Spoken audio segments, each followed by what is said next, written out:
Hi everybody, my friend just asked on Facebook that his car goes into the limp mode when driving. So how to fix it, or how to check if the N75 valve is okay. You can see this valve with the white cap, and on the lowest side from the back there is vacuum hose. On the top is atmospheric pressure, which leads from here, and in the middle of this white cap is output hose directly to the turbo vacuum diaphragm actuator. So the first stuff is to remove this vacuum hose, start the engine and check with the finger, or better with the vacuum meter, if there is present vacuum at least half of the atmospheric pressure or lower. This is everything what you can check here, or better, I will try to focus my camera down there if I will see something, and locate the VNT mechanism. It's approximately underneath this EGR cooler duct. It's badly visible because my camera cannot deal with it, and you can find it by touching it and check if the travel, you must push it against the spring, which is integrated part of the diaphragm actuator. The movement should be absolutely smooth, without any local problems, and the travel is approximately 15 millimeters from top to down. I will show you on the disassembled. So let's look at the turbocharger.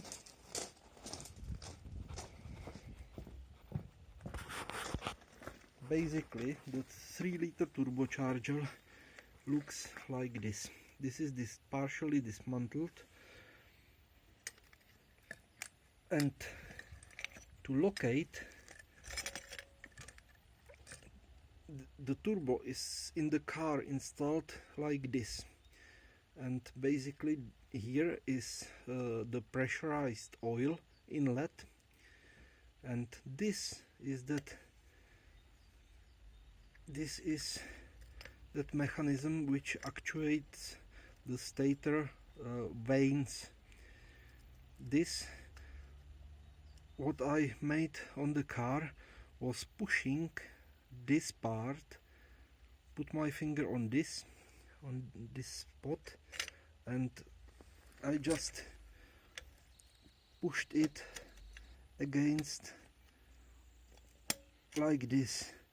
I have here, it's a little bit complicated just because it's dismantled, but basically the movement of this part should be like this, 10 or 15 millimeters, absolutely smoothly, without any obstruction or without any seized part, up to down.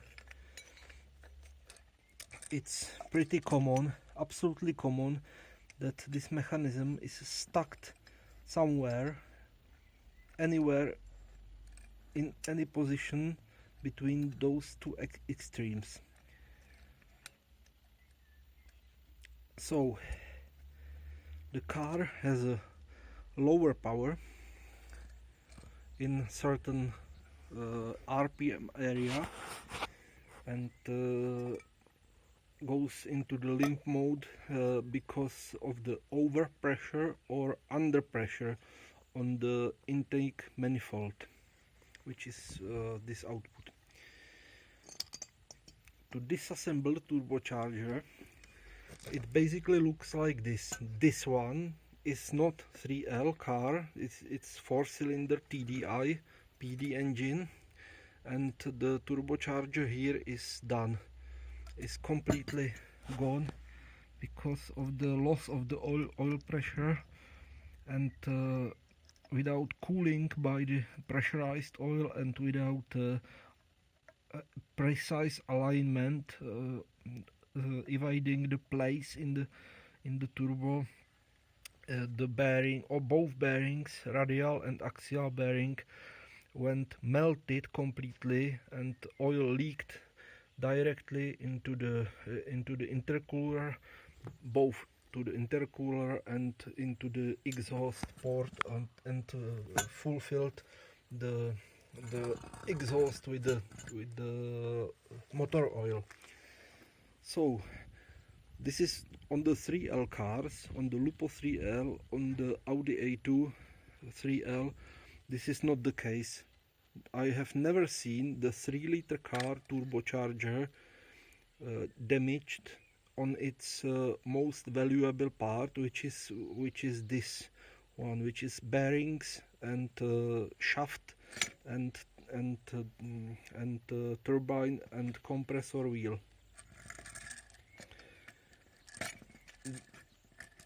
The root cause of this issue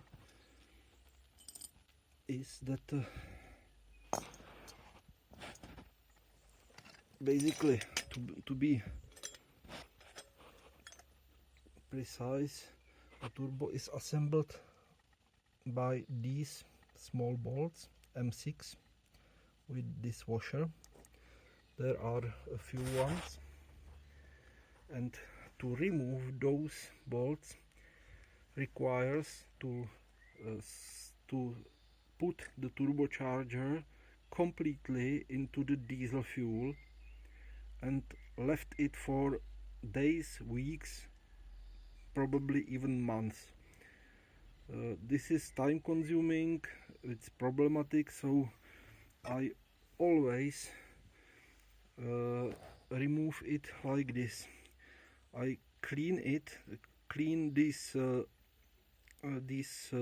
bolts head completely to the bare metal, to the clean polished metal with the angle grinder, and then I use to MIG welder, MIG welder, to weld some bigger nut on its head. This heat causes the bolt goes bright red color, red hot, and you can easily release it with the wrench after this. After this removal of the bolts, you can basically see the turbine wheel and compressor wheel. You will discover here, this is from other turbo, that there is this mechanism, and this circle or this round piece should move freely about 10 millimeters back and forth, or clockwise and counterclockwise. This piece goes in here, so I strongly recommend just before disassemble of this part to make a small punch like this to mark the upper and lower position, and just to ensure the assembly in the correct direction. After removing this ring, which be careful, with these 3 bearings which holds all this ring.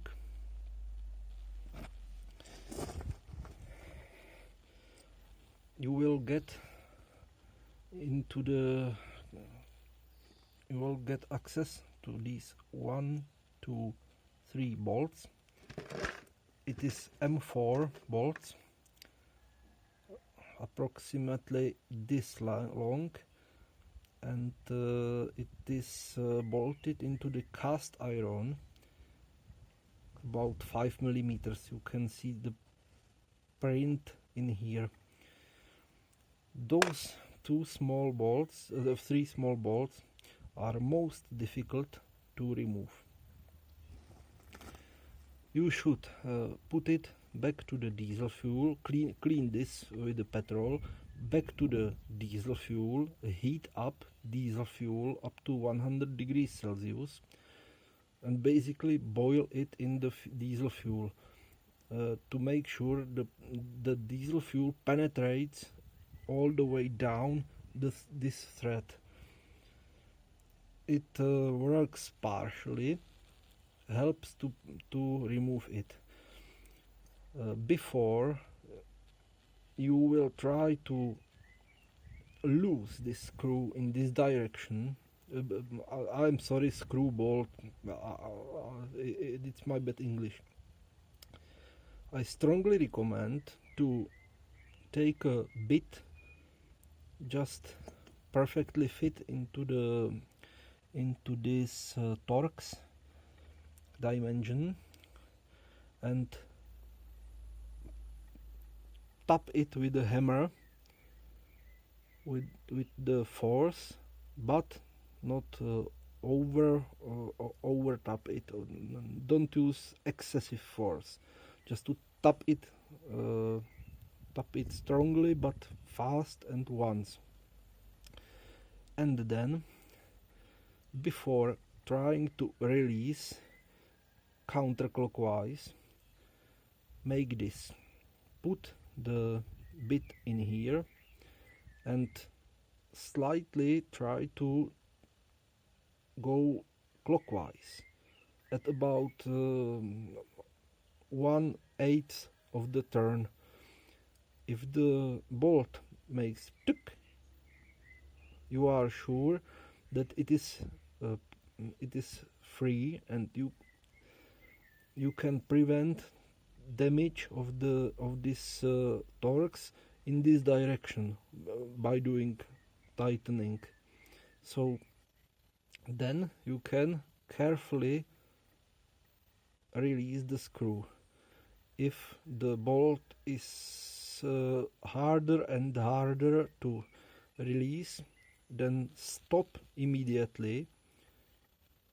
Use the diesel fuel again and tighten it back about half of or 1 turn, and release it a little bit more than before. When you get stuck, or when it gets harder again, repeat the same process. Carefully tighten it in the new diesel fuel back, and repeat it until the bolt is released completely. Do not force it in one cycle.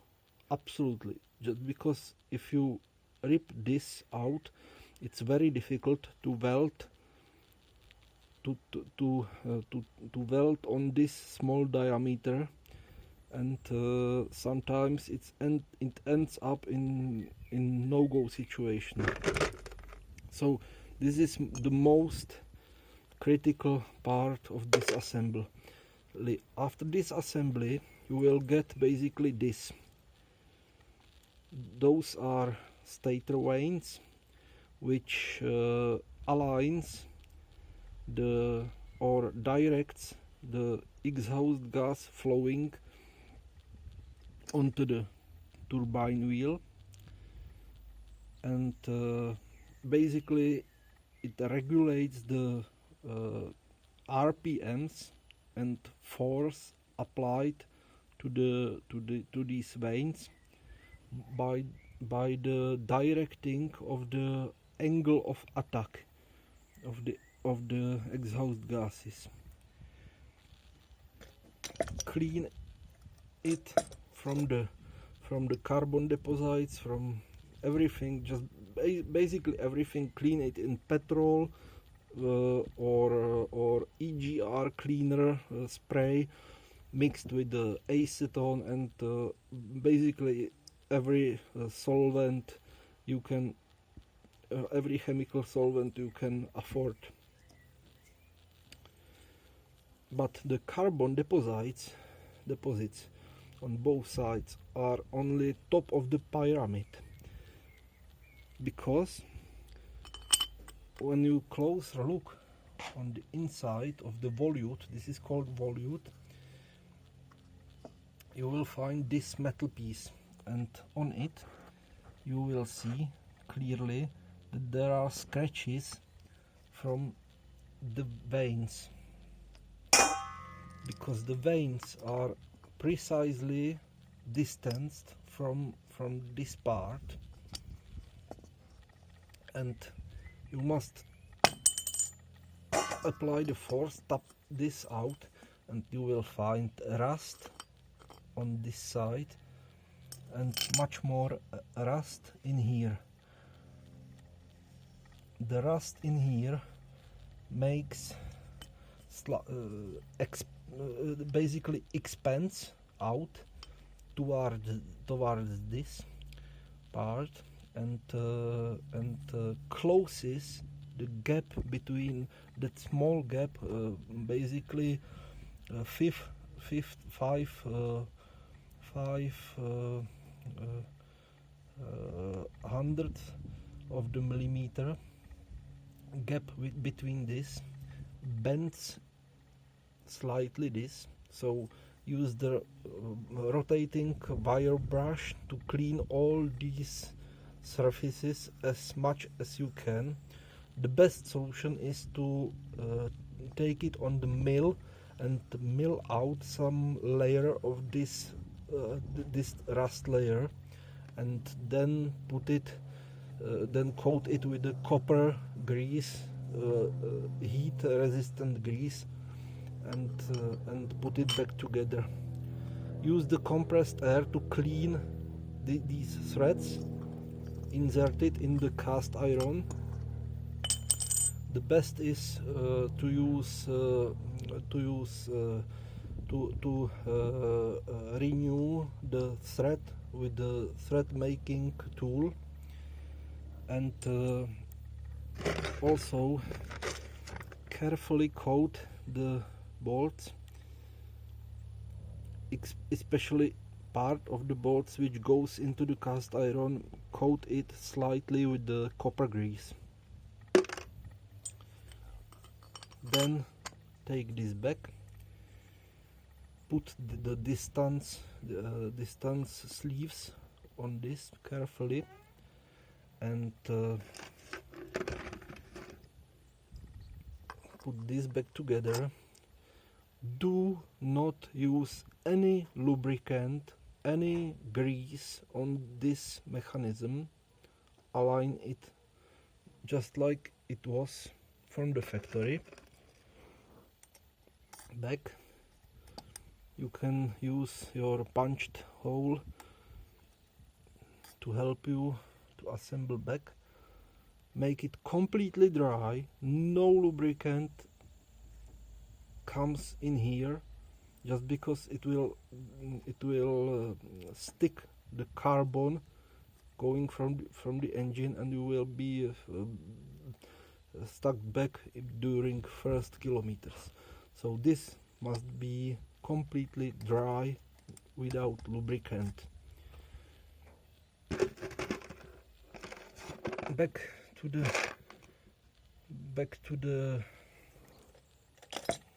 these bolts. These are welded, so you can only throw it away. Use the new M6 6mm bolts. or if you manage to save any of them, also lubricate these holes with the copper grease and assemble carefully. When assembling, you must evenly tightening those around 1, 2, 3, 4, 5, 6, 7 by the one turn to ensure you are assembling it in its axis, not to damaging those veins.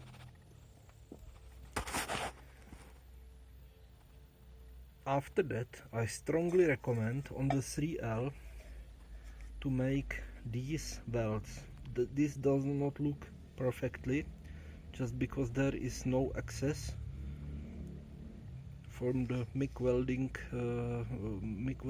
torch to make beautiful welds, but make this just because this flange used to pop out or rip out from this thin sheet metal, which is originally welded from the inside in the factory, and this weld is weak. So after the rip off, it is very hard to align it with the exact angle,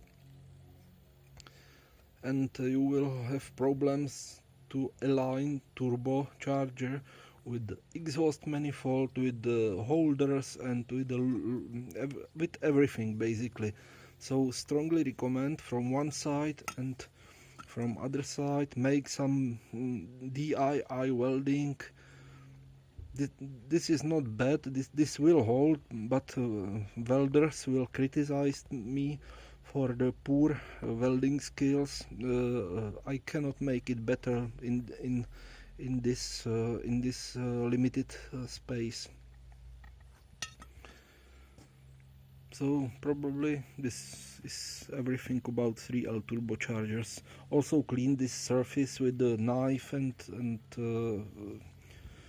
make it as smooth as possible to prevent carbon deposits, further carbon deposits in here. Check the play, check the axial play of this one. The axial play should be less than half of the millimeter. It strongly depends on the remaining oil layer inside this bearing. So basically the axial play should be close to 0, or half of the millimeters is acceptable. 1 millimeter is on the edge. I have never seen the worn bearing on the 3-liter turbocharger. Never, ever, ever. So the replacing of the whole turbocharger is the worst and the most money wasting procedure on the 3L cars. The radial play, sideways play, can be felt about 1 or 2 millimeters, but don't mind this, it is standard, just because its bearing, the turbocharger bearing, is designed by the way that oil makes pressurized oil makes centering of the shaft, and it basically floats on the oil layer. So don't be afraid when it have some play to the sideways play about 1 millimeter. It's perfect turbocharger. You can see it better, probably better here. I will try to move it. You can see the movement is 1 millimeter, probably 1.5 millimeter, doesn't matter. It is perfect turbocharger. It's sealing perfectly. Don't buy refurbished turbochargers just because all the center part used to be from China. You can hardly or hardly get the original Garrett one, and if you get one, it will be very expensive. Chinese looks the same, all over Europe it's sold as a original, but cheap one is certainly from the China, and its quality can be good, and but certainly not as good as from the original Garrett factory. So probably this is all for today. You can see it is not job for 5 minutes. Extracting the turbocharger from the car you can make only with this exhaust manifold, because those bolts are not possible to access from on the car. So I hope it will be very helpful video for today, and have a nice day.